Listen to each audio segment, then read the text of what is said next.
صحابہ تو بات بھی والہانہ مانتے تھے. حضور جمعے کا خطبہ دے رہے ہیں, ایک شخص اٹھ کے کھڑے ہو گئے, اللہ کے محبوب نے فرمایا بیٹھ جاؤ. ایک صحابی اس کونے میں تھے ابھی مسجد کے قریب, ان کے کان میں آواز گئی بیٹھ جاؤ, وہ وہیں بیٹھ گئے. ایک اس کونے میں تھے. ہمیں واضح احکامات دین کے مل جائیں تو اس میں بھی گنجائش ڈھونڈتے ہیں. اس کونے میں تھے, کانوں میں آواز گئی بیٹھ جاؤ تو وہ وہیں بیٹھ گئے. اس کونے میں تھے, ایک ان کے کان میں آواز گئی وہیں بیٹھ گئے.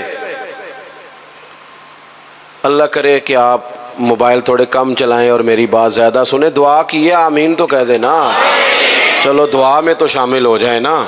اللہ تعالیٰ دعائیں تو کرنی چاہیے نا, اللہ قبول فرماتا ہے اپنے بندوں کی دعا.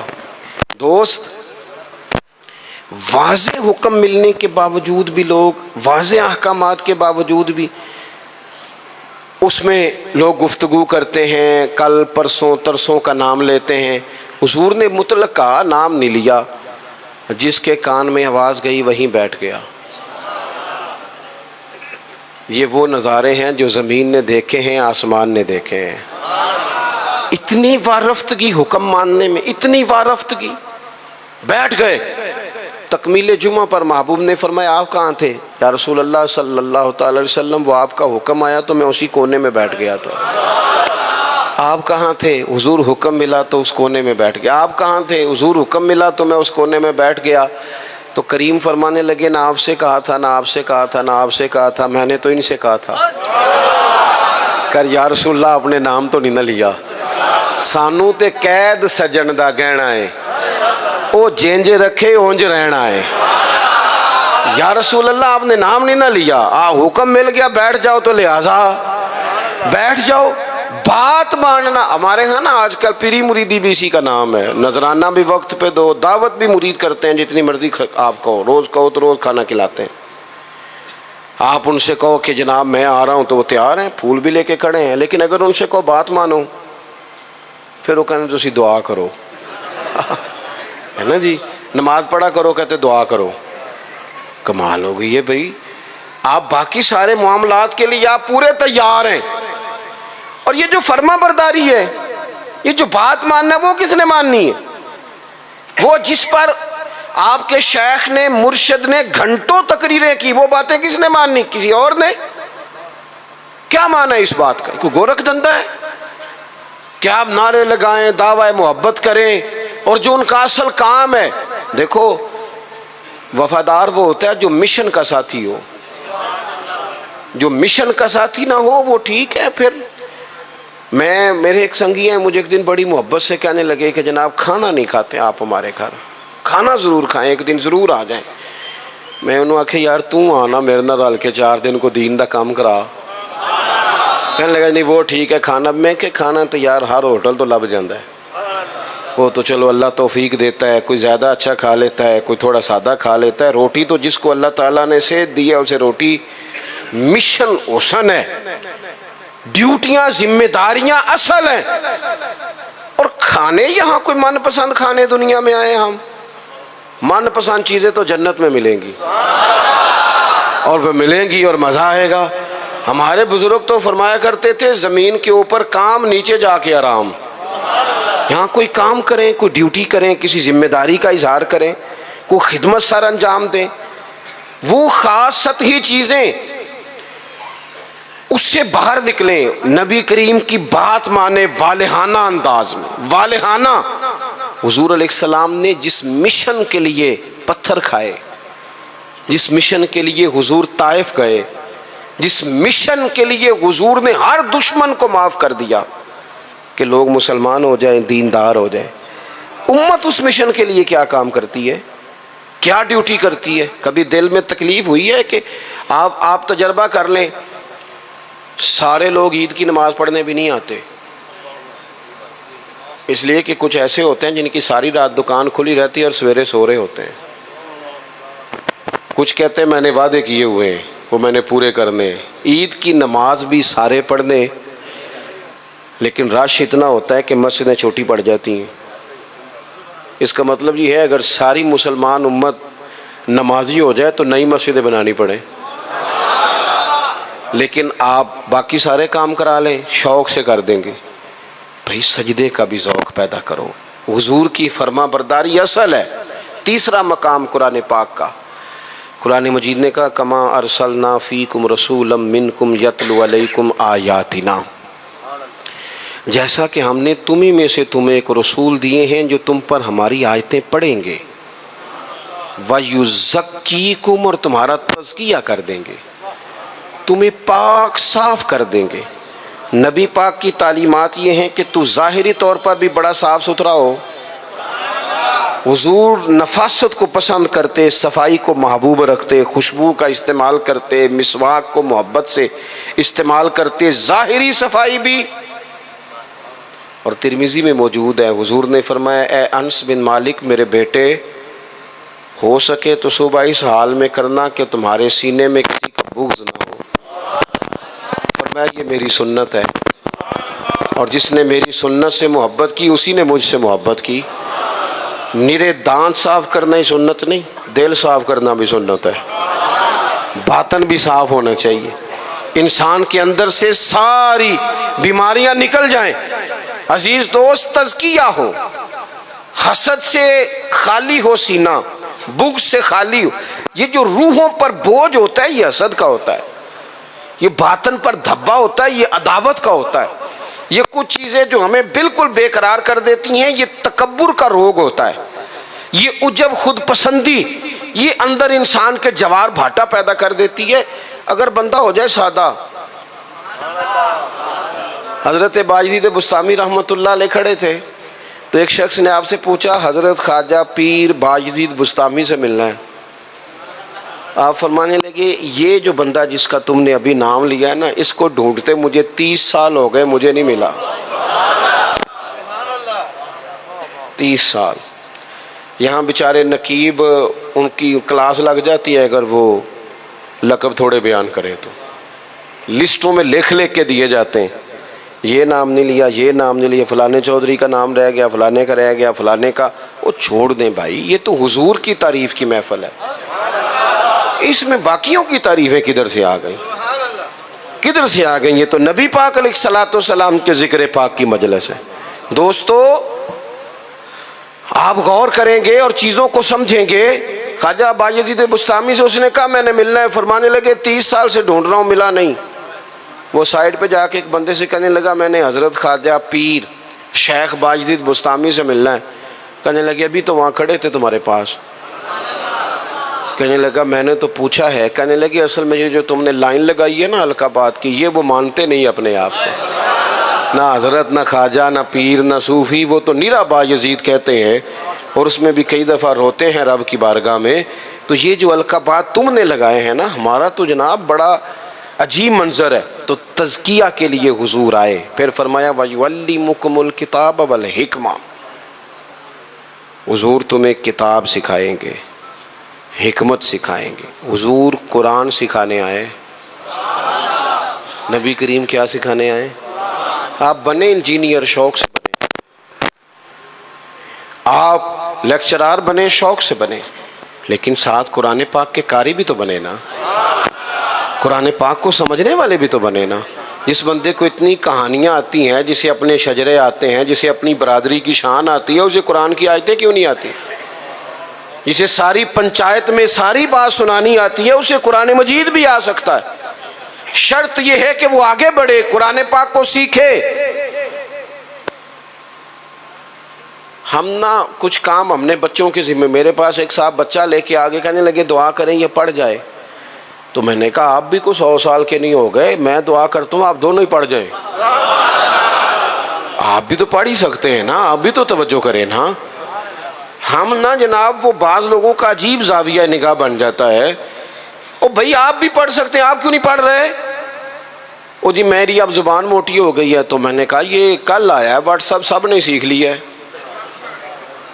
یہ کل آیا، ای میل کرنا بھی آ گیا لوگوں کو، اور کمنٹس دیکھنا بھی آ گیا، اور بڑے بڑے لوگ جن کو نہیں بھی توجہ جن کی ہونی چاہیے تھی ان کی بھی توجہ. یعنی میں تھوڑا مصروف زیادہ رہتا ہوں، اور اب تو کچھ طبیعت بھی ٹھیک نہیں رہتی. دعا فرمائے اللہ تعالیٰ کچھ کام لے لے. وہ کوئی دوست پوچھتا ہے کہ آج کل کیا کر رہے ہیں، تو میں کہنا کچھ بھی نہیں، بس ہڈیاں آنیاں جانیاں، دیکھو ادھر آ رہے ہیں اور ادھر جا رہے ہیں. بھائی یہی کام کر رہے ہیں، اس کے باوجود لوگ ناراض ہیں. یعنی مسئلے دو ہی تھے، عمر بھر حل نہ ہوئے، ایک نیند پوری نہ ہوئی اور دوسرا خواب مکمل نہ ہوئے. سوچتے ہی رہتے ہیں کبھی 6 گھنٹے اکٹھے ملے تو سوئیں گے، لیکن کوئی کام خاص جس طرح کرنا چاہیے مرتب کر کے وہ ہم سے ہوتا نہیں. اللہ توفیق دے تو ہو جائے. لیکن میں ایک چیز محسوس کرتا ہوں شدت کے ساتھ، بڑی شدت کے ساتھ، کہ کچھ ایسی چیزوں کو لوگوں نے اوڑھ لیا ہے. مجھے زیادہ وقت نہیں ملتا تو کئی دوست پوچھ لیتے ہیں، بلکہ شاید ہر ہفتے ہی کوئی پوچھ لیتا ہے آپ سٹیٹس کہاں پہ لگاتے ہیں. میں کہ یار مینوں لانا نہیں آؤں، لیکن وہ بس ایک ذہن بن گیا نا. اور ایسے لوگ جن کے بارے میں امید تھی کہ یہ سٹیٹس والے نہیں، یہ تسبیح والے ہیں، یہ اللہ اللہ کریں گے، ان کے ہاتھوں میں بھی موبائل نظر آتا ہے. اور جو بھی چیز ہاتھ میں ہو وہ چلنے لگتی ہے. موبائل ہاتھ میں ہوگا تو چلے گا، اور اگر تسبیح ہوگی تو وہ بھی انشاءاللہ چلے گی. چلیں، اس کی بھی ضرورت ہے، کہیں تو چلائیں، لیکن باقی تسبیح بھی تو لینا ہاتھ میں، کچھ وقت اسے بھی تو دینا. تو میرے عزیز قرآن مجید کو سیکھیں. اور پھر فرمایا والحکمہ، حضور تمہیں دانائی سکھانے آئے. نبی پاک نے ہمیں باشعور کیا ہے. بصیرت کا جو نور دروازہ رسول سے ملتا ہے وہ کہیں سے بھی نہیں ملتا. حضور کی باتیں حکیمانہ، نبی پاک کے ارشادات انسان کو تازہ کر دینے والے، ذہن کی بند گرہیں کھول دینے والے. حضور کے ایسے فرامین. نبی پاک علیہ السلام نا انا نہیں جگاتے لوگوں کی. ہم جب کسی شخص سے گفتگو کرتے ہیں تو وہ رد عمل کے طور پر سخت ہو جاتا ہے چونکہ ہم انا جگا دیتے ہیں. حضور انا نہیں جگاتے تھے، نبی پاک ضمیر جگاتے. حضور اس طرح کی بات کرتے تھے کہ سامنے والے کو تعلیم مل جاتی، ایجوکیٹ ہو جاتا، اس کی نفسیات قبول کر لیتی کہ یہ بات ٹھیک ہے، نفسیات قبول کر لیتی. ایک نوجوان نے آ کے کہا معاذ اللہ ثم معاذ اللہ، یا رسول اللہ مجھے زنا کی اجازت دے. صحابہ کہتے ہیں ہمیں بڑی تکلیف ہوئی اس کی بات کی، لیکن حضور نہ تعلیم دیتے ہیں. نبی کریم نے بٹھا لیا اور بٹھا کے فرمایا ایک بات بتا. یا رسول اللہ حکم کریں. فرمایا تو پسند کرتا ہے کہ تیری بیٹی سے زنا کرے؟ اس کی آنکھیں کھل گئیں، یہ کیسے ہو سکتا ہے؟ فرمایا تیری بہن سے، ماں سے، خالہ سے، پھپھو سے، جو رشتے قریبی ہیں حضور نے گنوائے تو اس کی آنکھیں لال ہو گئیں غصے سے. یا رسول اللہ میں نام بھی نہیں لینے دیتا. اب حضور نے اس کے ذہن پر دستک دی. معاشرے میں جب آپ کسی چیز کو خریدنے نکلتے ہیں تو آپ پھر دکان بھی تو ڈھونڈتے ہیں نا کہاں سے لینی ہے. تو جس چیز کو آپ خریدنے جائیں گے یقیناً اس کی مارکیٹ بھی تو ہونی چاہیے نا، کہیں سے ملے گی وہ. تو نبی پاک صلی اللہ تعالی علیہ وسلم اس ذہنی سطح پر لائے اپنی حکمت کے ساتھ. حضور فرمانے لگے تو نہیں اجازت دیتا اور ہونا بھی نہیں چاہیے ایسا، لیکن جس سے تو بدکاری کی اجازت مانگ رہا ہے وہ بھی تو کسی کی بیٹی ہوگی نا، وہ بھی تو کسی کی بہن ہوگی. کیوں نہیں سوچتے اس بات کو ہم کہ معاشرے میں جب آگ لگتی ہے پھر کسی کا گھر بھی محفوظ نہیں رہتا. تو جب بے حیائی کا چلن عام ہوتا ہے. ایک میرے دوست ہیں، ان کا بیٹا پسند کی شادی کرنا چاہتا تھا تو وہ لے آئے، کہنے لگے اسے سمجھائیں میرے لیے مشکل ہو جائے گی. تو میں نے ان سے بات ابھی شروع بھی نہیں کی تو مناظرے پہ اتر آیا بچہ. کہنے لگا مولانا صاحب بتائیں جائز نہیں؟ کوئی اپنی رائے نہیں دے سکتا پسند کی شادی؟ میں نے کہا پتر تو میرے ساتھ اکیلے میں آ، تجھے سمجھاتا ہوں. کہنے لگا جی نہیں آپ بتائیں جائز نہیں؟ میں نے کہا بیٹا تیرے لیے بھی جائز ہے، جس طرح تیرے لیے جائز ہے نا اسی طرح خاندان کی اگر کوئی بیٹی کہے میں نے پسند کی کرنی ہے تو اس کے لیے بھی جائز ہے. اب اس کی گردن جھک گئی، اب چپ کر گیا. میں نے کہا جو رواج آپ گھر میں ڈال رہے ہیں اس کا مطلب یہ تو نہیں نا کہ بیٹیوں کو پتہ نہیں چل رہا آپ کیا کر رہے ہیں. تو جو چلن آپ پیدا کر رہے ہیں یہ عام تو ہوگا. تو اگر بیٹی کل کو کچھ اٹھ کے مطالبہ کرے، وہ کہے کہ جس فلسفے سے اس کی بات مانی جا سکتی ہے میری بھی مانی جا سکتی ہے، پھر آپ کا کیا خیال ہے؟ تو بعض اوقات اللہ توفیق دیتا ہے، کسی کی سمجھ میں بات آ جاتی ہے، اس کی سمجھ میں آ گئی. او میرے بھائی جب کچھ چیزوں کا چلن عام کرو گے نا، علاقے چھوڑ کے چلے گئے ہیں بہت سارے باپ، بستیاں چھوڑ دی لوگوں نے، صدیوں سے جہاں خاندان آباد تھے چھوڑ دیے. کیوں؟ اس لیے کہ بیٹی نے مرضی کی شادی کر لی. غلطی کسی کی غلطی کا کوئی بوجھ نہیں اٹھائے گا، یہ غلطی ماں باپ کی نہیں ہے. نافرمان ہونے لگے تو حضرت نوح کا بیٹا بھی ہو جاتا ہے. لیکن لوگ اس نگاہ سے دیکھتے ہیں کہ جینا مشکل کر دیتے ہیں، لیکن جب برائیوں کا چلن عام ہوتا ہے پھر وہ سب کو اپنی لپیٹ میں لیتی ہیں. تو حضور اس حکمت سے دین سکھاتے. ہم وہ دانائی نہیں استعمال کرتے، وہ بصیرت نہیں، بس جذباتی فیصلے، جذباتی باتیں، جذباتی گفتگو. اپنی زندگی میں دانائی، بصیرت. حضور نے تو بعد فیصلے یہ حدیبیہ کے موقع پر کتنے مشکل میں تھے صحابہ، ایک ایسا سخت فیصلہ کر دیا ہے کہ اگر کوئی وہاں سے مسلمان آئے گا تو مدینے والے رکھیں گے نہیں، اور مدینے سے جائے گا تو وہ رکھ لیں گے مکے والے، وہ واپس نہیں کریں گے، ہم رکھ نہیں سکتے. صحابہ کہتے ہیں وقتاً تو ہم پریشان تھے، پر حضور کی حکمت کے قربان جائیں، یہی شرط وجہ بنی مسلمانوں کی فتح کی. اس لیے کہ جن کو وہ وہاں سے نکلنا پڑتا تھا مکے سے، حضور رکھتے نہیں تھے، معاہدہ تھا، وہ پھر مجاہدوں کا الگ جتھا تیار ہو گیا. حضرت ابو بصیر رضی اللہ تعالیٰ عنہ، حضرت ابو جندل، ایک نئی جماعت مجاہدین کی. رستوں سے گزرنا کافروں کا مشکل ہو گیا، اور کچھ ایسے تھے جو مکے نہ رہ سکے، مدینہ نہ رہ سکے، تیسری جگہ جا کے ڈیرا لگایا، سارے کا سارا شہر ہی مسلمان کر دیا. زندگی میں کچھ چیزیں بصیرت سے کریں. ہمارے ہاں فیصلہ کس کے حق میں ہوتا ہے بھلا؟ جو پہلے آ جائے. اور میں کہتا ہوں آپ بیوی کی بات ضرور سنیں، لیکن اس کی سننے کے بعد جس کے بارے میں وہ بات کر رہی ہے پھر اس کی بھی سنیں. آپ اماں کی بات ضرور سنیں، توجہ سے سنیں، لیکن فوراً جذباتی نہ ہو. پھر اس کے بعد اماں نے جس کے خلاف بات کی اس کی بھی سنیں. دو طرفہ بات سن کے کہ کس طرح کے منصف ہیں زمانے میں، ایک بات سنتے ہیں اور اسی طرف ہو جاتے ہیں دانائی سے. اور آخر میں فرمایا وَيُعَلِّمُكُم مَّا لَمْ تَكُونُوا تَعْلَمُونَ، جو تم نہیں جانتے تھے وہ سارا میرے رسول تمہیں سکھاتے ہیں. نبی کریم نے نا اپنی امت کو تعلیم کے ہر پہلو سے آگاہ کیا، ہر پہلو سے. ہمارے پاس ذخیرہ ہے احادیث کا، اور قربان جائیں کچھ باتیں ایسی ہوتی ہیں جو بندہ کبھی پڑھ لینا تو لطف دے دیتی ہیں. لطف. مجھ سے ایک دفعہ ایک دانشور نے پوچھا کہ جناب کوئی ایک بات جس پہ زندگی گزاری جا سکے. ایک نوجوان تھے. میں نے ان سے کہا کہ میرا تو خیال ہے اس ایک حدیث پر پورا ملک سنوارا جا سکتا ہے، ایک پر، اور آتی بھی ہے ہم سب کو، شرط عمل کرنا ہے.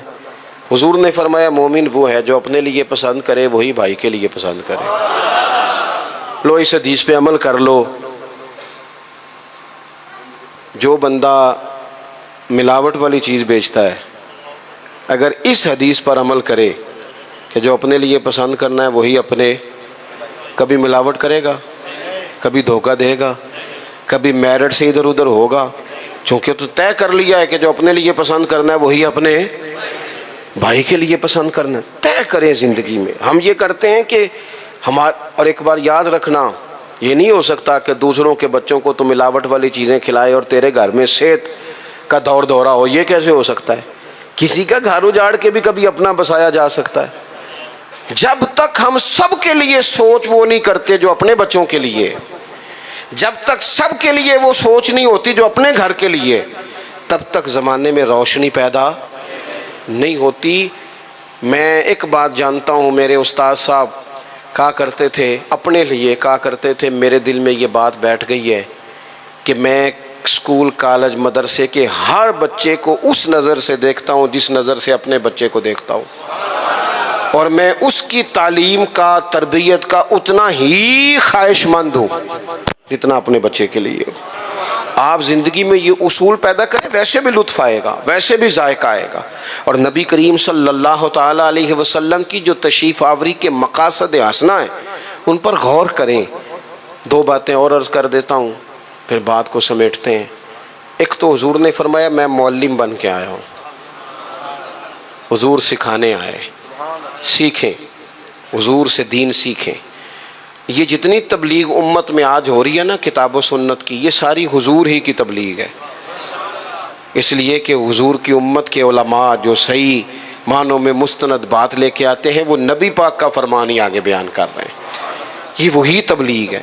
دوسری بات یہ ہے کہ حضور نے فرمایا میں مکارم اخلاق کی تکمیل کرنے آیا۔ حضور اخلاقی رواج پیدا کرنے آئے ہیں سوسائٹی میں، معاشرے میں۔ ہم اتنے خوبصورت جلسے کرنے والے، اتنے بڑے بڑے سیمینار کرنے والے، اگر اخلاقی رویوں سے بالکل خالی ہوں، اخلاقی رویوں میں نہیں، اگر چھوٹی چھوٹی 5 روپے میں بھی لڑائیاں ہوں، تو پھر ہم نے اتنا میلاد منایا تو سیکھا کیا؟ میلاد والے رسول تو آئے ہی اخلاق کی تکمیل کے لیے، اور ہمارے اخلاقی رویے، اور میں پہلے بھی شاید کہہ چکا ہوں، پھر کہتا ہوں، اخلاق صرف میٹھا بولنے کا نام نہیں، میٹھا تو لوگ مطلب کے لیے بھی بولتے ہیں، صحیح بات کرنے کا نام اخلاق ہے، اچھی رائے قائم کرنا، صاحب الرائے، حکمت کے ساتھ وہ بات پہنچانا، یہ اعلیٰ اخلاق ہے۔ اپنی مزاجوں میں قومیں اخلاق سے آگے جاتی ہیں، کردار سے آگے جاتی ہیں۔ ہمارا جو کردار ہوتا ہے وہ زمانے میں پھیلتا ہے، ہمارے اٹھنے بیٹھنے سے لوگ اثر لیتے ہیں، لیکن ہمارا انداز اپنے لیے اور ہے، دوسرے کے لیے اپنے خرچے لاکھوں میں ہیں۔